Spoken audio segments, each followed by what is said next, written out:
Washing machine में कपड़ा धोने का क्या हुक्म है? क्या फरमाते हैं उलमाए दीन इस मसले में कि कपड़ा धोने की मशीन साइंस की ईजाद है, उसमें एक साथ कई कपड़े धोने की सलाहियत होती है।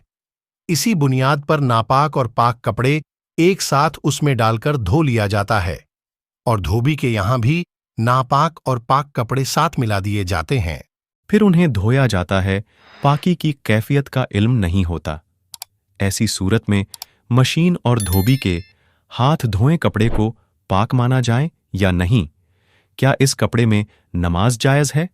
जवाब: फोकहाए केराम ने नापाक चीज़ों के पाक करने का जो तरीका इरशाद फरमाया है, उसकी तफसील यह है कि अगर निजासत मरिया है तो उससे तहारत ऐने निजासत के ख़त्म होने से हो जाएगी, ख्वाह एक बार धोने से या कई बार से। और अगर निजासत गैर मरिया है तो जिस चीज़ पर वह लगी है अगर निचोड़ने के काबिल है तो 3 बार धोएं, और हर बार निचोड़े, इस तरह वह पाक हो जाएगी।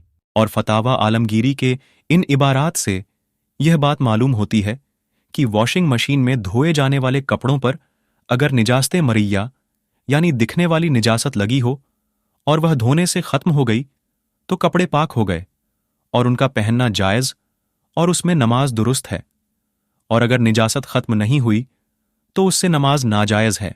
अगर निजासत गैर मरिया यानी न दिखने वाली निजासत लगी तो उनको वॉशिंग मशीन या उस जैसे किसी छोटे टब वगैरह में धोने की सूरत में 3 बार धोना और निचोड़ना ज़रूरी है।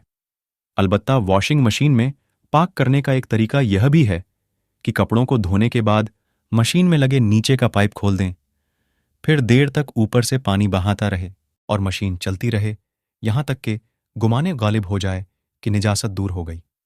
और यही तफसील धोबी के यहां से धुलकर आए हुए कपड़ों में भी है कि अगर निजासत मरिया थी और वह ख़त्म हो गई है तो पाक है, वरना नापाक।